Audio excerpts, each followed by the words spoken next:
to episode 68 of Broad Street Hustle. I couldn't be more excited for this episode. If you're watching on YouTube, you probably see a face. I don't know how the format is, but you'll probably see a new face to the podcast. But if you are a horse racing fan, it's probably a familiar face to you. And he has branched out in other sports, so you may have even seen it in other venues. So let's just jump right in. I got my co-host Jason Sayeda with me. Hey, Tom, how are you? I got Jimmy the Chalk with me. What's up, guys? And I won't do a big introduction like we do for some of them where we try to tell some jokes. I'm just going to let his resume speak for himself. I mean, he could be, I guess, read on Twin Spires. You can hear him on Brisnet Radio for various shows. He's, I think, Thursdays or Fridays. He's on Steve Bick Live, giving out some analysts for the weekend. I got James Scully. James, welcome. Thank you very much, Tom. It's a pleasure. I met you guys at Saratoga a few years back and enjoyed meeting y'all. So I've watched some of your podcasts. I've enjoyed it. Look forward to talking with you and Jason and Jimmy the Chalk. Yeah, so no offense to Meeker and Kevin and some of our various guests, but I would say this is definitely our biggest profile guest that Broad Street Hustle has had. So thank you and welcome. Hopefully, it's a great show. I know it will be, and maybe you'll come back if you enjoy it. So we are going to talk about Saratoga, specifically the Alabama this week, but we will cover the late pick 5, and we got some Eagles talk, and we might even have a little bit more in the NFL as the towards the end. The Eagles are playing right now, so it's their second preseason game. So we felt like we had to talk about them. We haven't talked Eagles yet, and NFL is right around the corner. We have our preview show, but we wanted to get into Eagles. But first, we had some questions for James. So, like I said, you're with Twin Spires with Brisnet. You can be heard on Steve Bick. But, James, what was your biggest score in the sport, in horse racing? I mean, I remember one you had, but I don't know if it's the biggest, but you could tell us.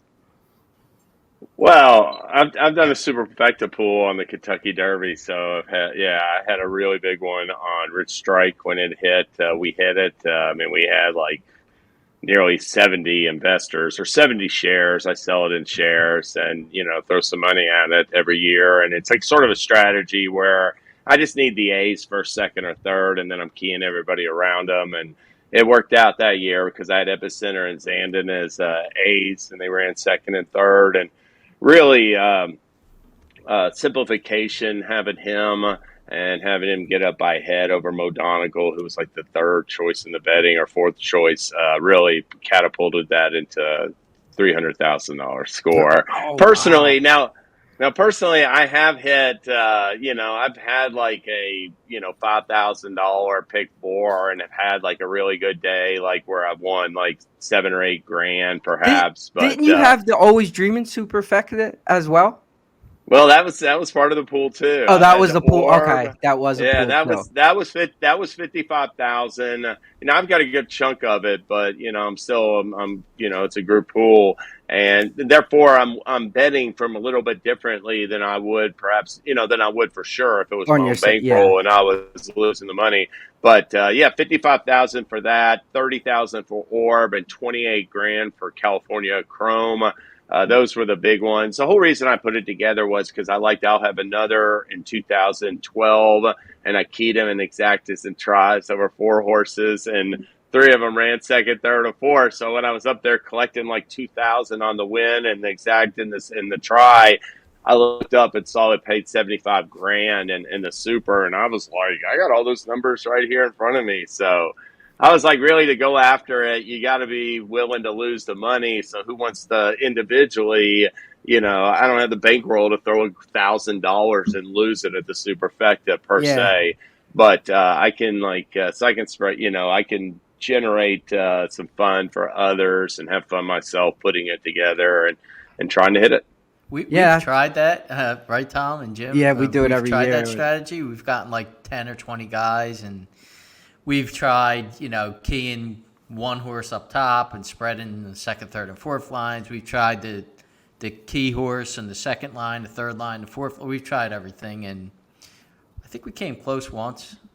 Yeah, I mean, I've had tons of success with, just individual days, but for whatever reason, the Derby and the Derby that's Supers just have always eluded. yeah. I think the biggest score we had was maximum security trifecta a couple times, and that did not Yeah, work out too well. So, it went up in dust. Yeah. Yeah. Well, so the thing about it is that gosh, I can't believe I forget it right now. But like with Justify one, there was the one of the longest shots on the board ran fourth. Good Magic and Audible were second or third, or in the top four betting choices with Justify. But that horse that ran fourth, you had to have him in there, and it was really difficult. I thought the same thing. I mean, you're looking at some short price winners in California Chrome and Always Dreamin', but you're getting horses like Looking at Lee and Commanding Curve and Golden Soul, who none of them ever won a graded stakes ever again, and they just hit the board in the Derby.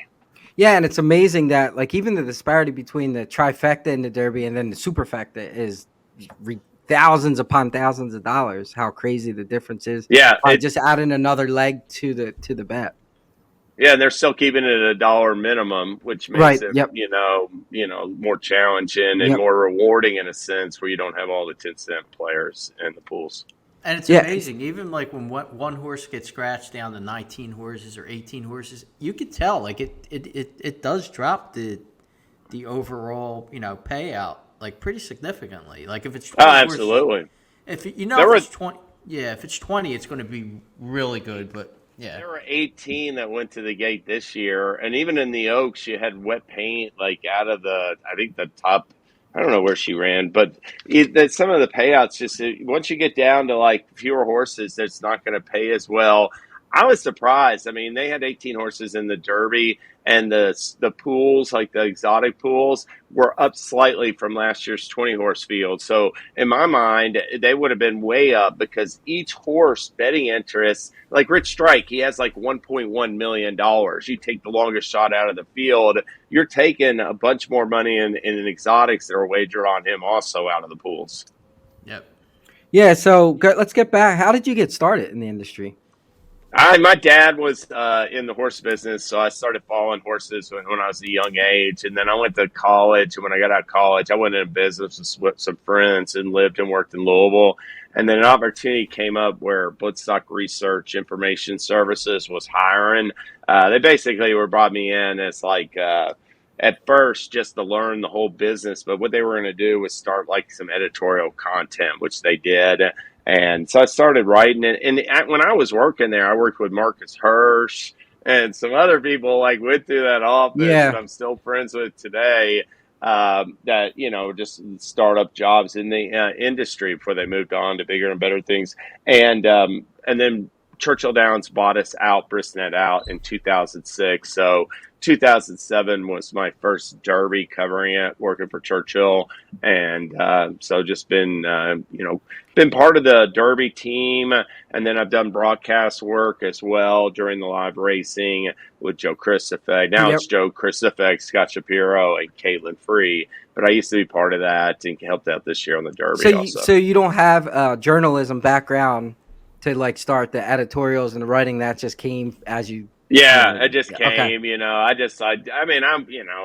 I like to enjoy writing. And I did an internship at the Blood Horse when I was in my senior year in high school, and would write letters to the paper and Blood Horse. And just, back then, those were everything for your coverage. There was no online when I was growing up. So I'm not saying I didn't I was probably too wordy back then. So, they'd just throw it in the trash sometimes maybe, but I do editorial content now. I mean, I'm doing handicapping for Twin Spires for Saratoga during the week, expert selections, but I put content. You mentioned the Twin Spires. We have the Twin Spires Edge, which is news and handicapping columns. We have Brisnet editorial, and we have KentuckyDerby.com that has news, and we contribute to that. And then what radio shows are you do? The call-in show, right? I co-host the Brisnet Call-In Show on Horse Racing Radio Network with Bobby Newman, race announcer, and then that's gone through some different hosts as the years have. When I started, when I started, it was with the Big A. I mean, I'm friends with Anthony, through working the Bristol College show, and he loved that when he was doing it. And then, Yep. I worked with Ed DeRosa, joined us at Churchill in 2012. So I worked with Ed DeRosa, and I'm good friends with Ed DeRosa, for a long time. And so that's how, Yeah, through him, we he's a started the Cincinnati Bristol guy as College well, show. right? He's a Cincinnati Yeah, guy as he's well. Cleveland. He's Cleveland. Oh, okay. So he likes Ohio State, but the Indians or the Guardians are his favorite And team, and the and Browns Skyline Chili also and is Skyline Chili, yeah. which you East Coast guys don't get the No. spaghetti and No, everything in we've there. made it, and I do. It's not something that I would Uh, usually It's get. a culture shock. I was with Scott Shapiro. We went to Skyline Chili first time. He's a New Jersey Philly guy. I could not believe it. I mean, was enormously disappointed. And, Yeah, Ed's like, are you going to eat all that? And just eating it off his plate. yeah. We were in Saratoga last year, and I had a Broad Street Hustle T-shirt on, and we're in Naira had like a little section set up at the rail, and Scott was with Travis Stone, and he said Broad Street, and then he goes, "Oh, I'm from Philly," and we got into it, and we were talking back and forth, and it was Scott, the same deal, and he said he was from the Philadelphia, born and raised, I guess, in the Philadelphia area, and then kind of has moved on since. So, pretty funny. He's Any a good questions? handicapper. Yeah. Any questions from the panel here for Jim? Hey, James, you use the Brisnet sheets, right? You don't use PPs. No, I use the Brisnet Ultimate Pass performances. I've got some access to to look at some sheets, and definitely we'll take a look at it sometimes. But I'm primarily focusing with the Brisnet Ultimate Pass performances, and a lot of times, I'm getting started on this handicapping days in advance, and it just waiting for the day before just might not be practical. I might not put all the finishing touches until I see morning line odds and Yeah. such. But so I use the Brisnet pass performances, ultimate pass performances. I love them, and I also, I watch a lot of replays, and I'm following the stakes action, intensely for work, all year Yeah, round. you So can I keep handicap without a tabs piece of on. paper probably when those races Yeah, come it's out. it's it's like the Maiden and Allowance and Claiming races. I might need some work on if I'm looking at just a Wednesday card at Saratoga. Yep, yep.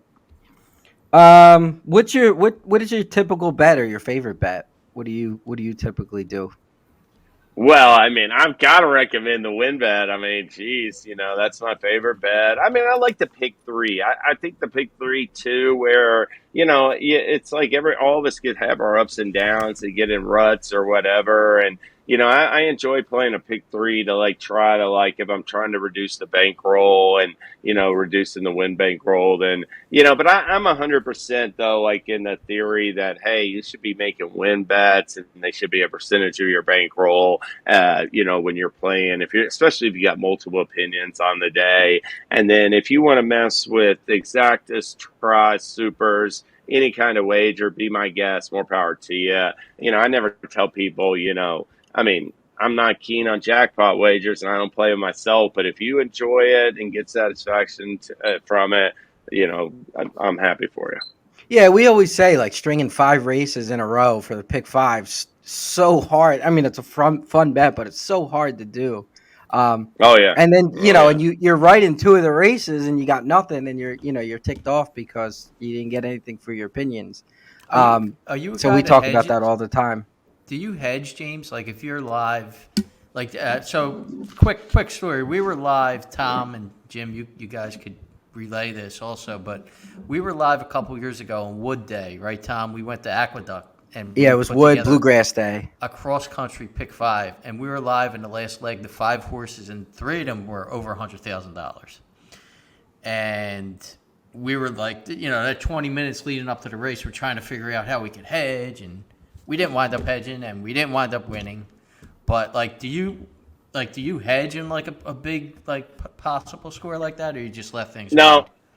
I've tried before and have thrown them, a lot of money, hundreds of dollars at it, where we got certain combinations, in the last leg or whatever. But I've learned that it's just to me, that's just throwing good money after bad in a sense, because it's hard to, it's different if it's like, you've got like this future wager on some team and they're playing in the Super Bowl and you could bet like a fortune on the other team just to Mhm. hedge.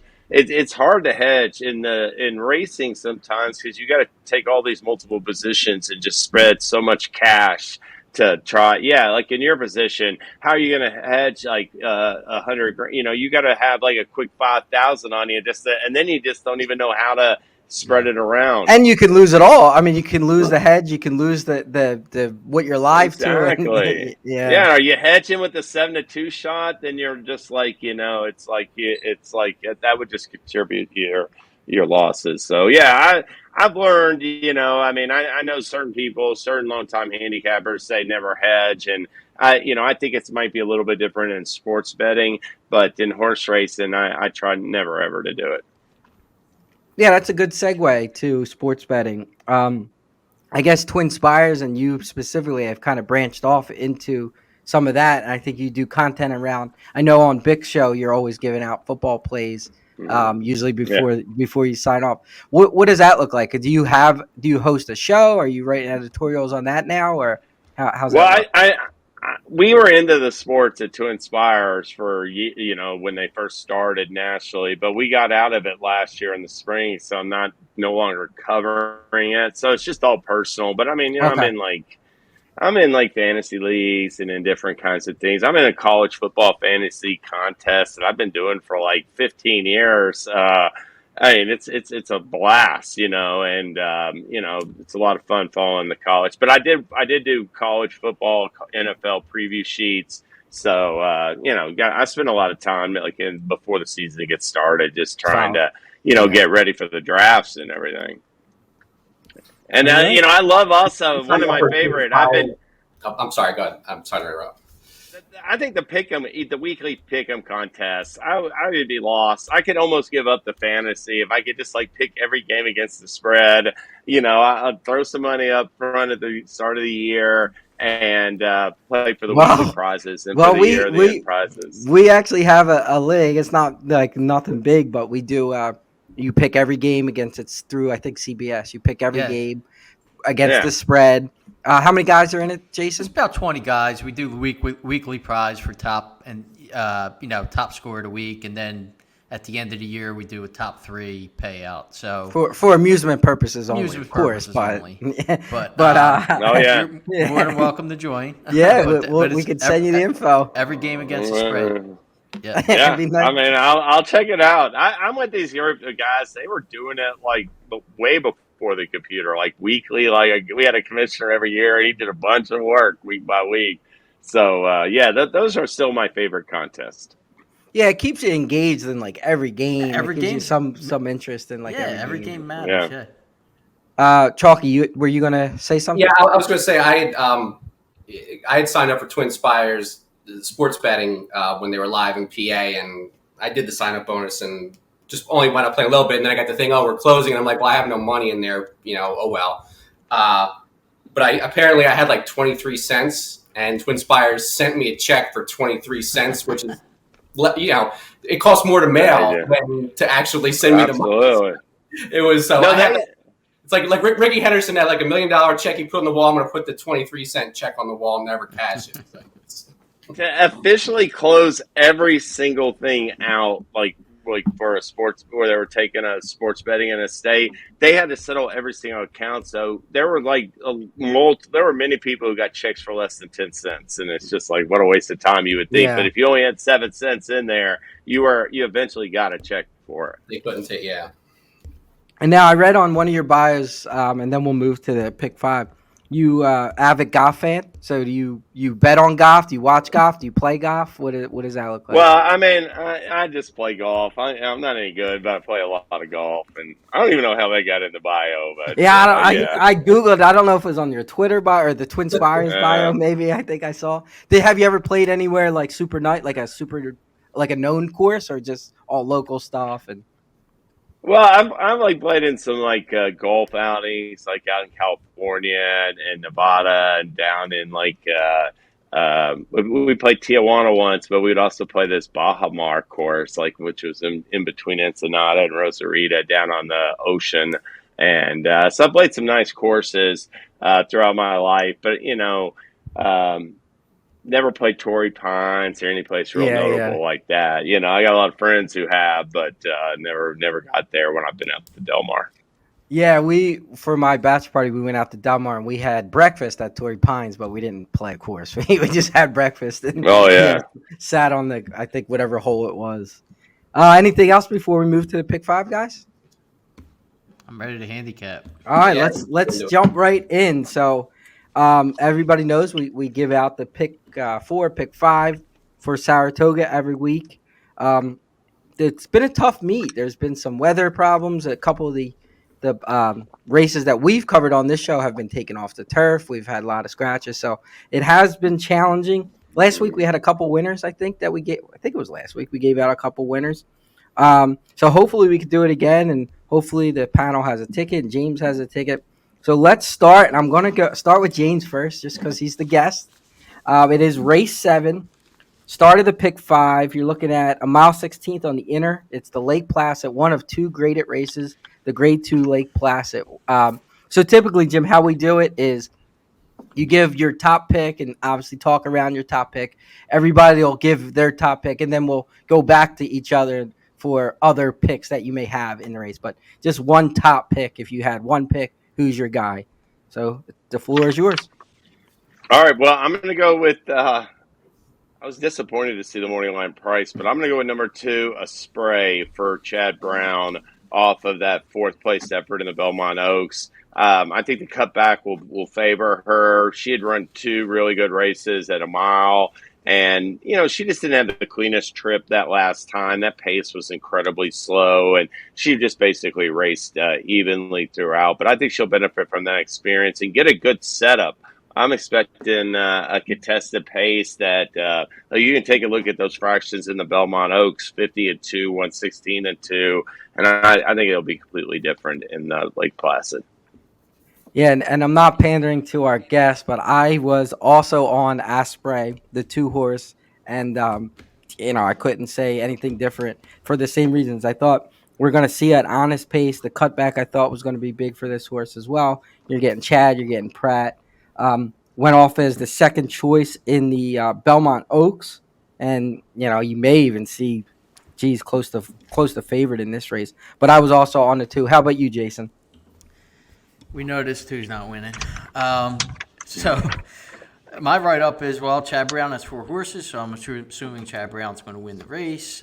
Just have to figure out which one. It looks like 1, Heavenly Sunday, 3, Glorious Princess, and 8, Prerequisite all want the lead.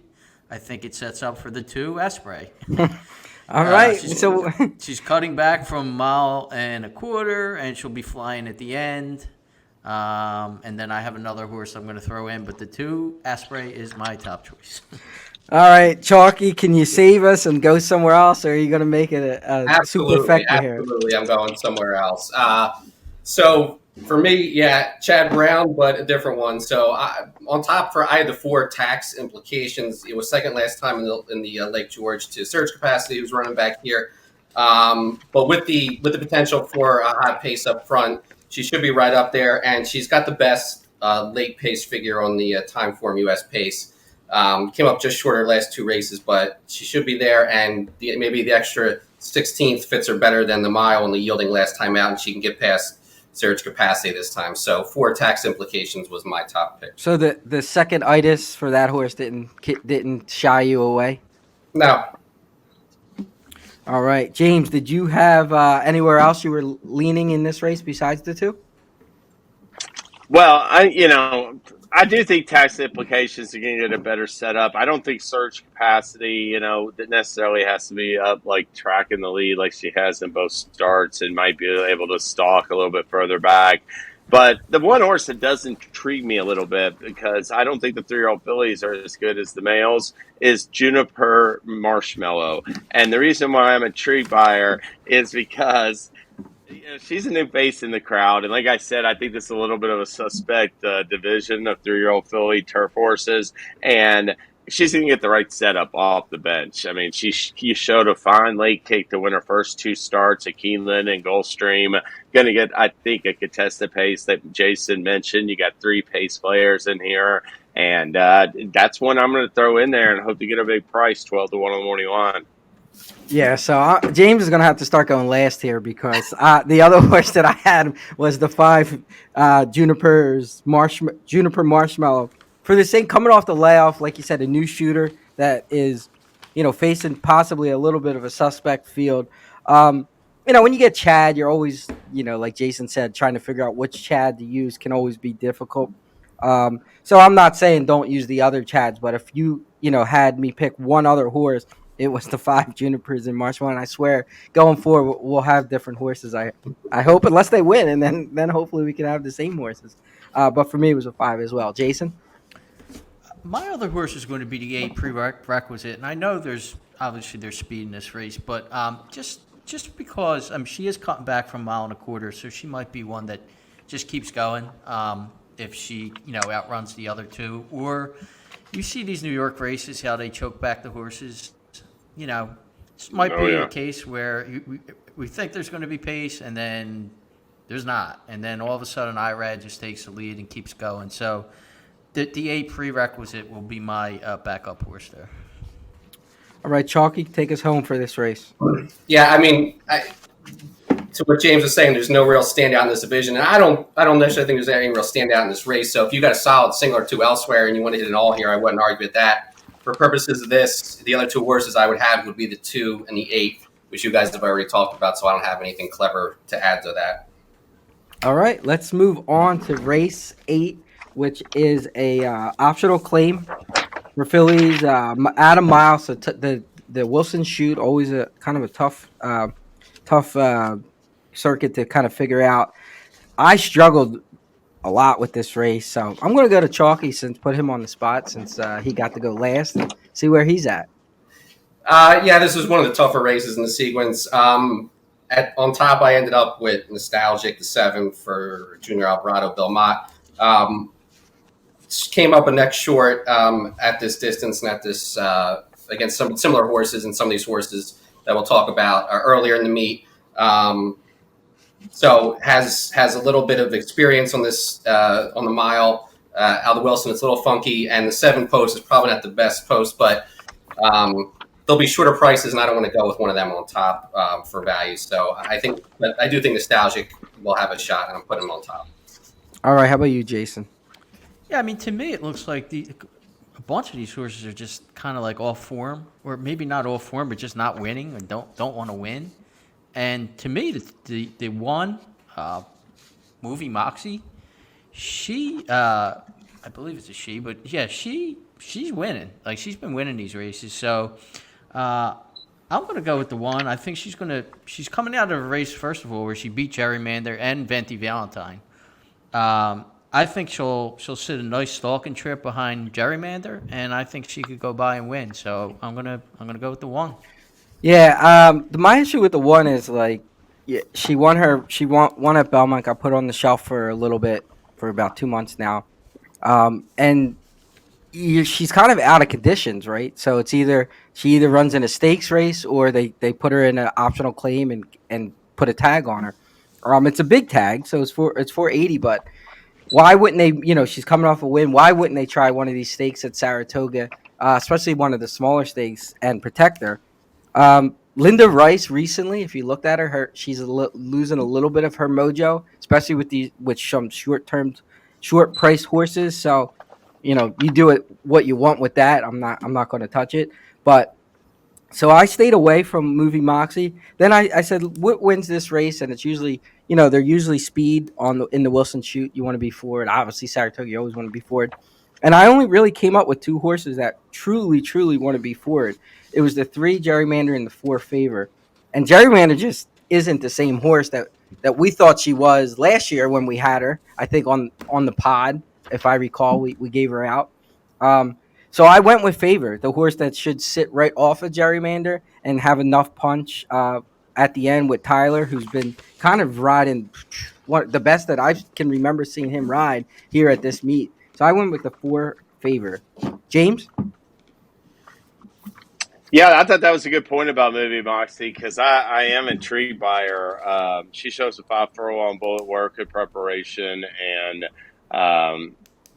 has I use these ultimate PPs, these late pace numbers, and she's got back to back late triple digit numbers, which is an encouraging sign. Her form is, she runs well at a mile too.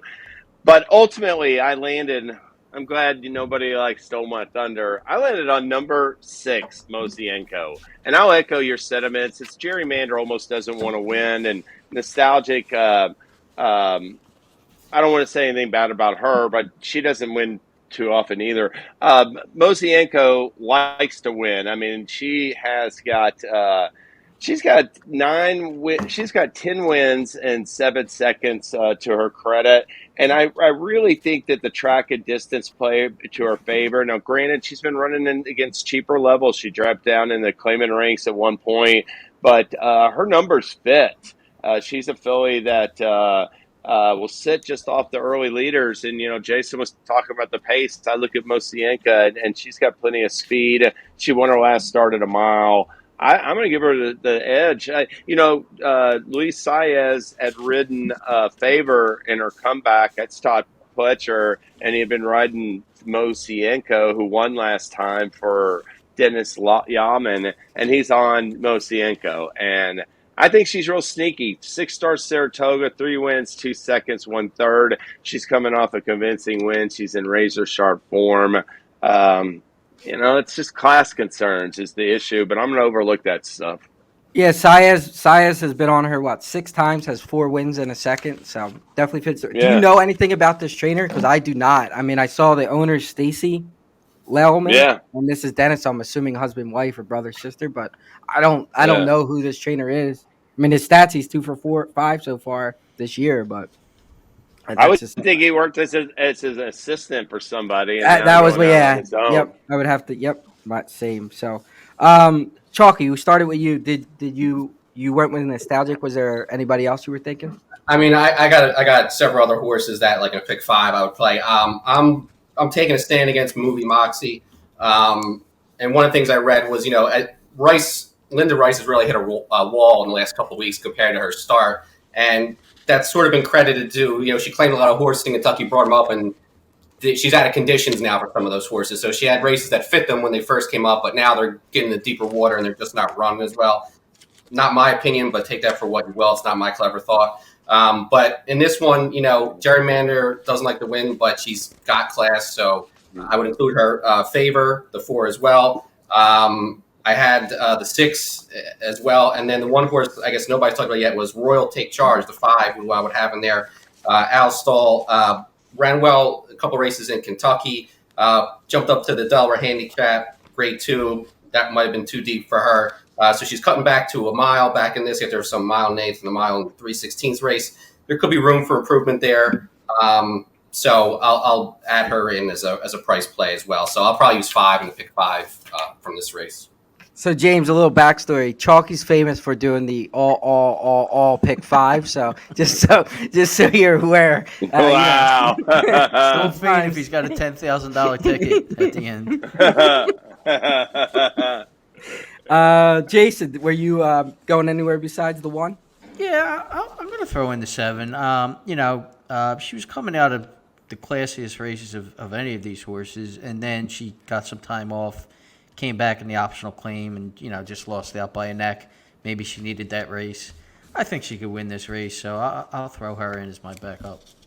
Yeah, for me, nostalgic, the 7 was the only other horse that I was going to use. James made some good points with the 6, so I'm going to have to take a second look. Definitely fits on the numbers. The class obviously is a little bit of an issue, but the 7 was the other pick I had as well. How about you, James? Were you moving anywhere else?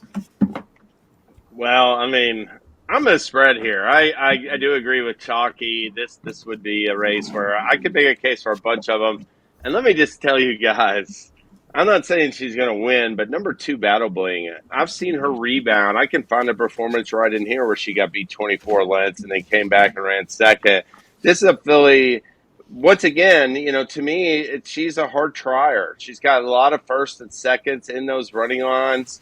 And I like to cut back to a mile for her. And I can look at these stakes efforts. She won the Grade 3 Turn Back the Alarm last November. May not have been facing the toughest group in there, but that's what she's sort of facing in here if you're saying Gerrymander and others aren't at the top of their game, which is what I'm saying. So I give her a look like for the multi-race, 15-1 with with Kendrick Carmouche. I didn't like the ride Kendrick gave me yesterday, but he's having a good meet. I'll tell you who's ice cold is Javier Castellano. That's a guy I'm a little worried about the back end right now. Yeah, I know privately you were saying, I guess him deciding on the mounts that he chose with Arcangelo versus, I know. Yeah. But now I guess that might give you pause if you don't feel like he's been riding too well. I'm hoping he can turn things around before a week from Saturday, but we'll see. Yeah, I think Trevor McCarthy was another one that's just having a tough Saratoga meet, and I've seen him do well in the past, so I'm a little bit surprised that, a lot of times it's just the horses that they get as well, but he's apparently fighting with some people on Twitter that have criticized him. I saw that. Yeah, I saw that as well. He is on the track, but and Amos uses him a lot, and Amos is like 5 for 11, so he must have been. Yeah, he was like he had a winner. He had a winner like today. Had another winner. He's been on fire. Amos has. Yeah. Tyler Gaffleone has been on fire. He's won a ton of races up there. Yeah, it's surprising for me to see Katie Douglas win 3 races. That's what's the kick. That's what the kick in the pants for Trevor McCarthy is that he had 2 wins and Katie Davis had 3. I was at the track on Jim Dandy Day, and I made a smart remark about her, but threw her in that late pick 5, and she won on the 13-1 shipping in from Finger Lakes. So I will never say a bad word. She beat her sister in the race, and I'll never say a bad word about Katie Davis again after hitting that pick 5. Oh yeah. Yeah, and just another point on Battle Bling too.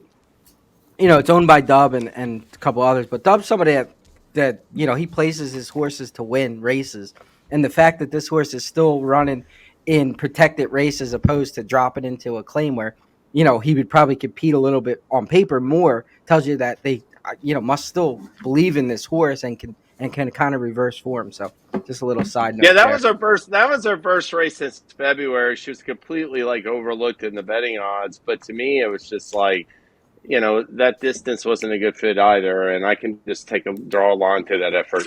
Yep. All right, let's move to the feature, which is the Alabama. It is at 5:45 Eastern time. It is race 9. It's the third leg of the pick 5. We have not gone to Jason yet first, so we will start with Jason. Yeah, this is a great betting race, but I am going to try to beat Wet Paint. She wins races, but I'm just not sure how fast she actually is. It looks like the 8 randomized will be on the lead, but I think 6 Chocolate Gelato. She's coming out of 6th furlong race, and she's got Jose Ortiz. I think she's going to actually pressure randomized. So there's going to be some pace, but I'm going to take a shot with 9 Text. I think she's going to get speed to close into. I did see the thoroughgraphs for this race, and she paired 5. So she could be sitting on a big move forward off of the pairing of 5s. So I'm going to use her as my top pick. I'm going to have 2 other horses when you come back to me, but the 9 Tax will be my top pick. All right, yeah, and I actually think there could be even other speed besides Chocolate Gelato because, given randomized is going to try to shoot. The only way that horse wins is on the lead, right? But Chocolate Gelato is Pletcher, and he has other horses that are going to want to come from behind. So I think the 6 definitely stretching out. The 10 has a ton of speed in defining purpose. So with that wide post, Brian Hernandez, you may try to see him get close to the pace as well. Sacred Wish with the inside post has speed, so you might see her try to kind of get through. So I think you may see a lively pace. And I had it narrowed down to 2 horses because of that. I ultimately did go with Wet Paint for Cox, and will be the favorite. Pratt and Cox had in the CCA Oaks. I think the setup's perfect for her. I think she's going to the 1.25 miles. I feel like shouldn't be a problem. I guess that's could be, but Wet Paint. I know it's the chalk, but I did ultimately go with the 2 Wet Paint. How about you, James? I respect Wet Pain. I just Jason said, I worry that how fast she is, and if she's in at the right level, then she's going to give you every ounce she's got, and she wins races. But she is facing some new horses in this field from that Coaching Club American Oaks. I like random. I like two horses in the race. I'm just going too deep in my multi-race plays. I like randomized wire to wire. I don't think the pace is. I think it's going to be moderate. I don't know about Chocolate Gelato, but I think Defining Purpose likes to sit second or third, and I just thought those two could go 1-2 early. But just in case randomized doesn't get the distance or the pace is more contested than I anticipate, I got to make a plug for number 4, Julia Shining. I mean, number 3, Julia Shining. I don't know what happened in the Ashland much. She needed all this time off and didn't get a prep, but she's obviously training extremely well. I thought the best race of her career was in the Ashland, and she's a filly to me. Just looks like she's going to relish. So, I mean, to me in the Ashland, she was like past like Defining Purpose, like a jump or two after the wire. She just didn't get going until she ran in spots a little bit, but it was still, I thought, a fast, better, improved effort, and she's extremely dangerous off the shelf. So I got to randomize Julia Shining. Yeah, she's a quirky horse. They put the blinkers last time. The first race, she like totally missed the break and made a sweeping move. The Mademoiselle, she had to be like, was that the race where, Saez used her like the entire race and she wound up winning in the slop. So, she's one of those that if she can ever figure it out and get it together, she's due for a big outing. Chalky, where did you land? Yeah, I mean, I didn't want to go with chalk here, but I landed on Wet Paint, and to me, it came down to more of, to me, most of these horses have a major question associated with it, whether it's Julia Shining with that layoff that James mentioned, or randomized, first time going 2 full turns, going out a mile and a quarter now. And Wet Paint, as Jason said, doesn't have the fastest speed figures no matter which one you use necessarily, although Thoroughgraph, I think she's near the top. But she wins, and if she doesn't get into traffic trouble, she'll be right there at the end. So you'll get prices on the other horses, but I couldn't justify myself putting any of them on top, so it's Wet Paint for me. All right, where else we going here, Jason? Yeah, so I'm also going to use Julia Shining as well. Malfat's half to Malfat. She's just bred royally, and I think she doesn't have a lot of experience. She just might be ready to jump up and run a big race here. I'm also going to use the 10 though, defining Purpose. I think she's going to sit off, kind of like James said, sit off the speed, and how McPeak comes in and steals some of these big races. I think McPeak had the winner when we were at the Alabama, right? Eskimo Kisses. Eskimo Kisses. Yep. So that'll be my other choice. So I'm going to be 3 deep. All right. Yeah, and I know I said I had one other horse, but I probably did have 2 other horses. So Gambling Girl was one of them, the 7 with Pletcher and Irad, who's going to benefit from if this pace does pick up.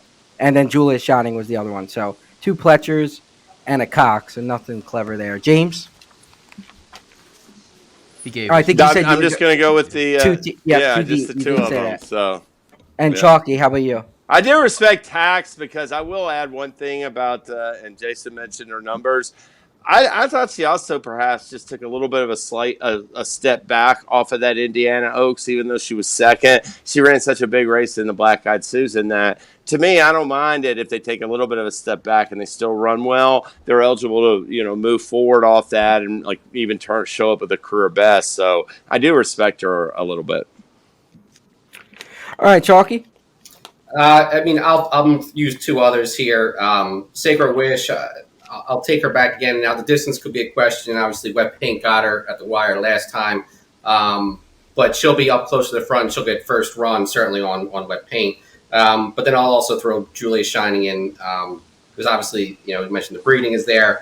And coming off the layoff, Pletcher doesn't just throw horses in races like this if they're not ready to go. So I'll trust his judgment and use the 1, the 3 as well.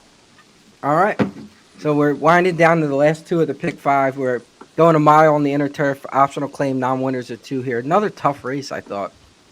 So, James, we will move back to you first as the host. I don't go first because I like to see what everybody else picks. So, James, we'll go back to you. I think that there's plenty of pace signed on in this last race, and believe it or not, I'm going to take a shot on number 1 Duke of Hazard. He's going to be running late off the first off the claim for Dutro.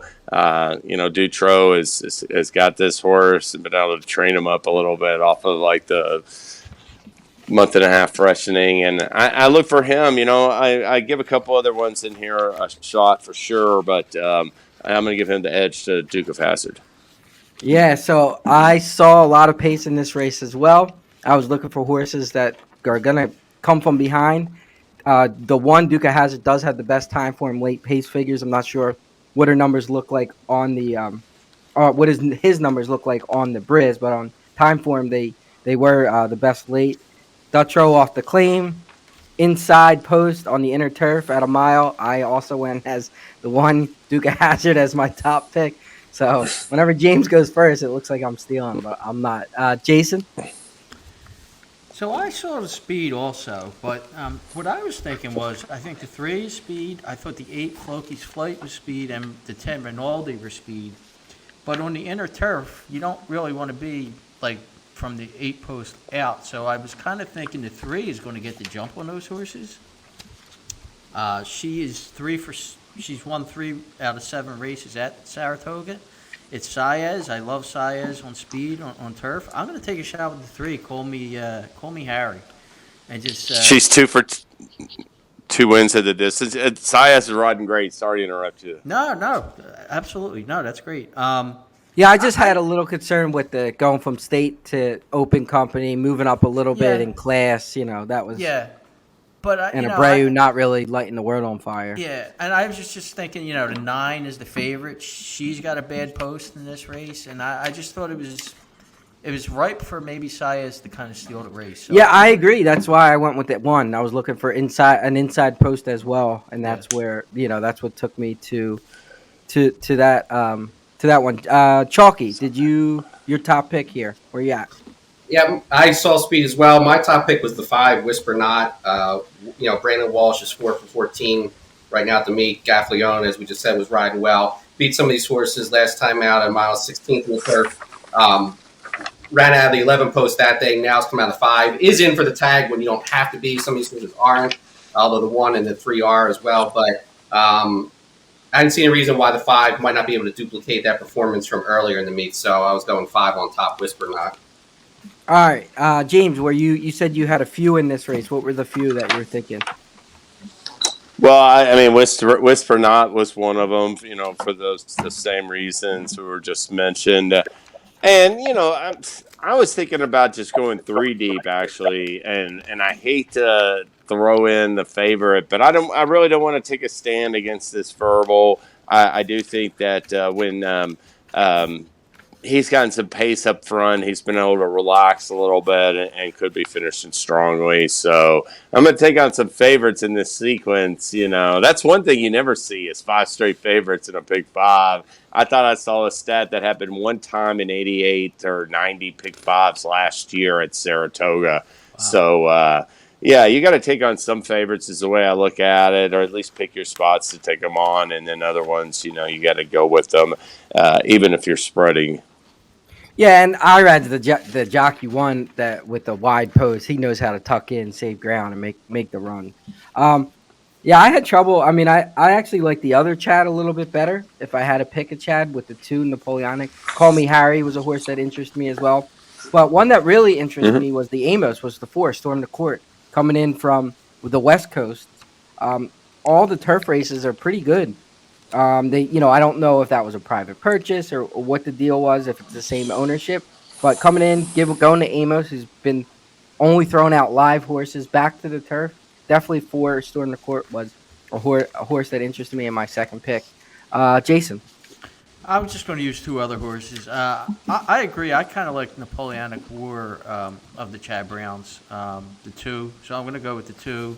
And I also like Whisper Not. I think she's live in this race. So those are my other 2. All right, Chalky, take us home. Yeah, so if I have Whisper Not, Napoleonic War was not that far behind her before, or find him before, so I'll have the 2 in there as well. And then as price, I was going to throw the 7 in running with scissors, Sharp. It's first for Sharp. Now he's been running pretty much exclusively, I think, his whole career in sprints. Sharp is just playing him and decided to stretch him out. I thought that was an interesting move to try to pull that when you just get the horse. You know, if Verbal was the 3 or 4 or 5 slot, I would definitely include that. Because it's the 9, I'm going to try to beat the favorite in this one. So the 2 and the 7 as well as the 5 for me. All right, let's close this bad boy out and move on to the Eagles. We're gonna go race 11. Take us home, Jason. It's 5.5 on the turf. State bred, 40,000 maiden claim. Definitely not the easiest race. No, I'm going to be very quick here. I'm just going to go with the 10. I just think that's the fastest horse in this race. If he gets out there, he should. If he gets out of the gate, I think he's going to win this race. If you don't just single the 10 here, I think you got to spread and almost use everybody. I don't know who else. I don't know who else to go to other than the 10. So I'm going to be very simple and use the favorite, the 10. All right, Chalky. This is not an echo. If the 10 doesn't win, about every other horse could. So I will single the 10, Henson. And James.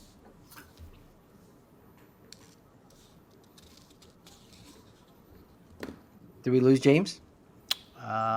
Might have froze. Yeah, he looks like he's frozen. We'll give him a chance.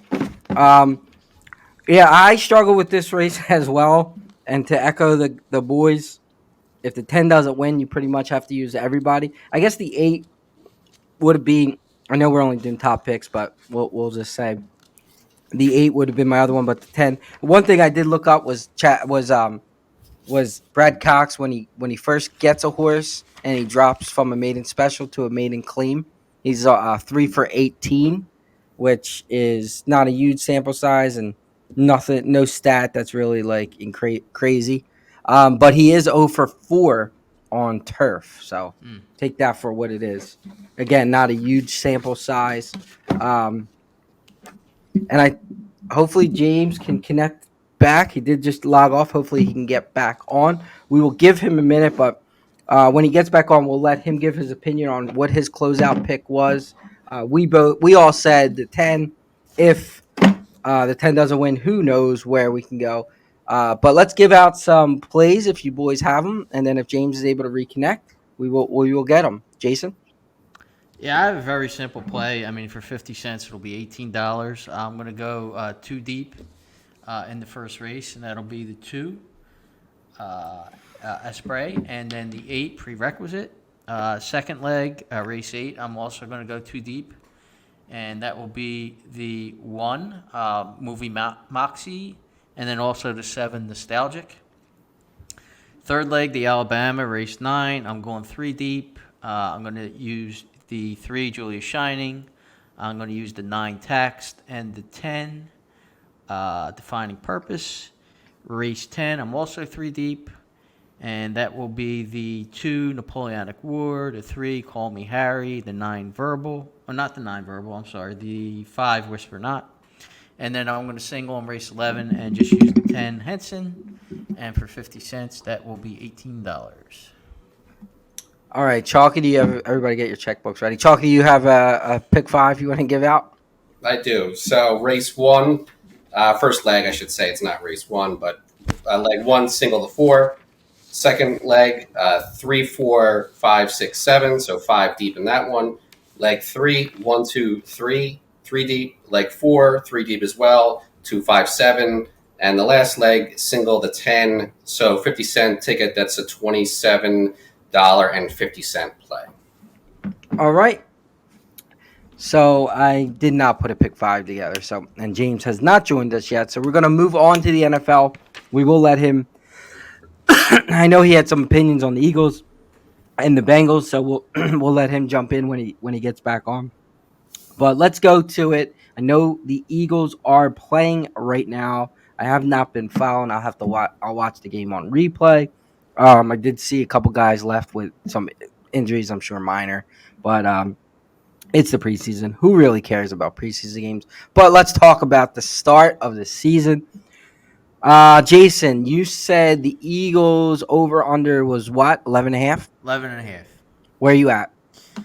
Well, believe it or not, I'm right on the edge. So I went through every game, and the beginning of the season is pretty easy, and then they get a bye at a nice spot. 10's a pretty good week to have a bye, but then they come back with 4 straight real humdingers after that. So I'm between 11 and 12. I put together some positives and negatives.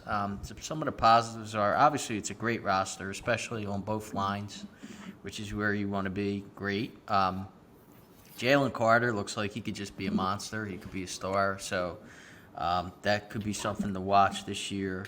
And obviously the skill players, and I'm not even talking running backs. I'm not a running back fan, but obviously the tight end and receivers are strong, and Jalen Hurts looks like he's really good. So positives there.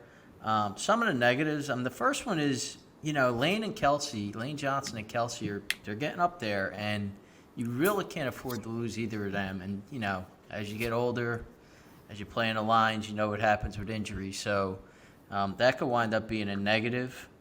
The loss of both coordinators, I think, is that's gonna be a negative for me. A lot of times you see these Super Bowl teams, Super Bowl losers, in particular, they don't come back, and they don't go back to the Super Bowl. I think a lot of it is, they get raided. Their coordinators get hired for jobs and this and that, and who knows? Steichen was calling plays last year. Who knows what's going to happen with that this year? I think that's a negative.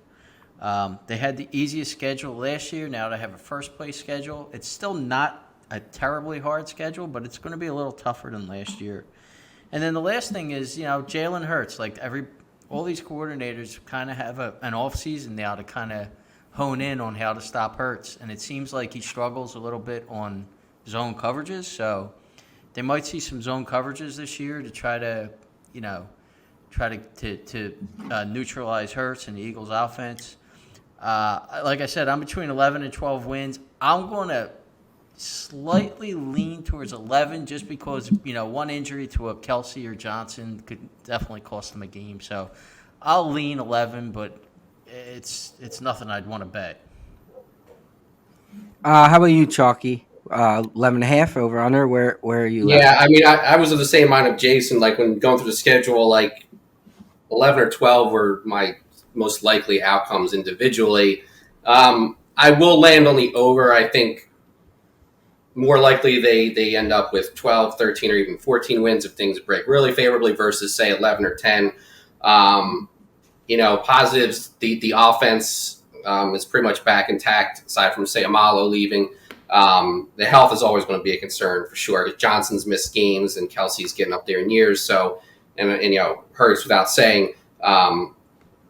But, those guys are, Smith should only be getting better. They're going to, maybe none of their running backs are as good as Sanders individually, but they have a deeper backfield this year with bringing in Penny and Swift. So, so I think those are all positive factors. And Hurts has shown the ability to improve year over year. And he's one of the hardest workers in the league. So he's putting the time in. And hopefully, if you're an Eagles fan, that'll translate to success. The negatives, as Jason said, you lose 2 coordinators, no matter what you think of Steichen and the defensive coordinator, that's not necessarily a positive thing. And they have tape on Hurts. So if Hurts doesn't improve, but the defenses don't get better at covering them, they're still going to be good. If he doesn't improve and the defenses pick it up and he can't take another step forward, then that could end up obviously being a problem. On defense, I'm excited to watch all the Georgia kids play. They got 5 Georgia kids on defense that should get some time this year. But the questions, they lost key players at each level of the defense. So Hargrave played at a very high level last year. Davis is going to be second year. Can he pick it up? And can you get production out of Carter? His first play was great last week, but is he going to have that motor all year? But he certainly looks like he could justify being number 1 pick as far as talent thus far. Your linebackers, N'Kobe Dean is one of the smartest players ever from all the guys that have coached him, but he basically had a redshirt year with aside from special teams last year. And then in the backfield, Bradbury and Slay are a year older, and they lost, Gardner Johnson, who played really well at safety. So there could be a question there. Plus the new coordinator. So defense has some questions, but I'm excited to watch these young kids from Georgia play on the defensive side of the ball, at least. All right, and I did hear from James. So just to go back, he looks like he's having a little bit of issues, but he did have a $72 pick 5 play. I'm going to read it right now, and then I'll get on my Eagles. Yep. So if you guys want to write this down, Yep. This is the James Scully pick 5. It started, and I don't have the names of the horses in front of me, so I'll just give out numbers. Yes, numbers. He was 2, 4, 5, 7 to start. Yep. He was 1, 2, 8 in leg 2. Yep. 5, 8 in leg 3. 1, 5 in leg 4. And 8, I guess it's 8, 10, and 12 in the payout leg of the pick 5. So it looks like it's $72. I'm guessing for 50 cents, or is that a dollar? I didn't. That would be my guess. Like 50 cents. 50 cents. Yep. So, thank you, James. Hopefully you come back and you get to talk, because I know you were excited to talk Eagles and football.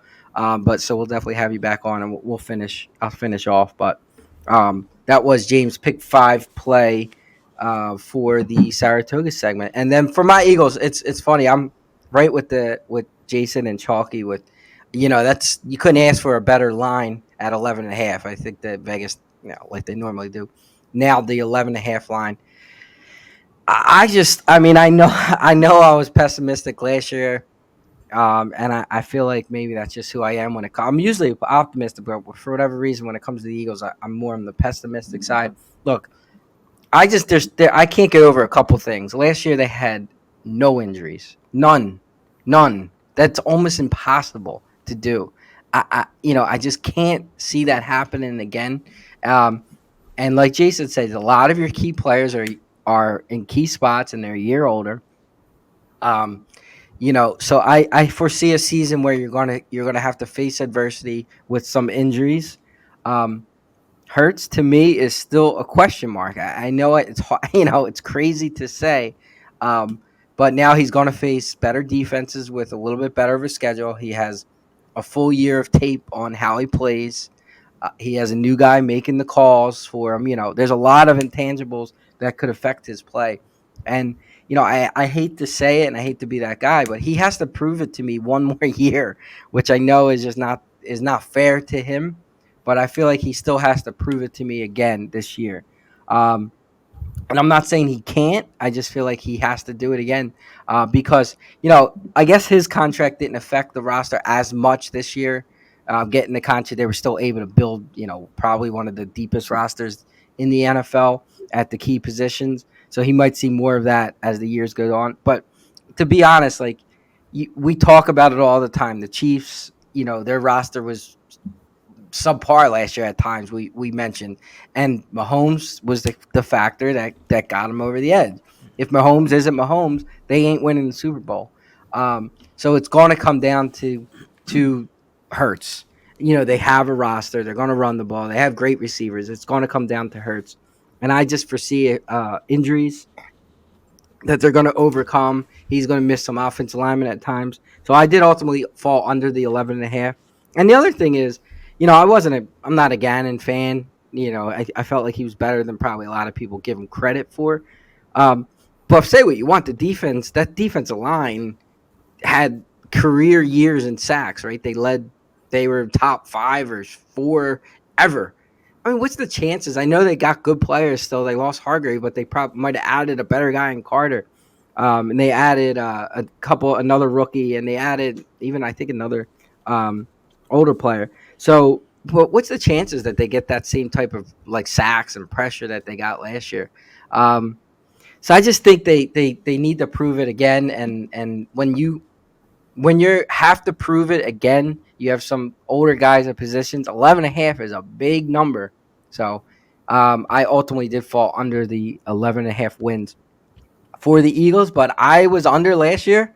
I was down on Hurts last year, and they proved me wrong. They got to the Super Bowl.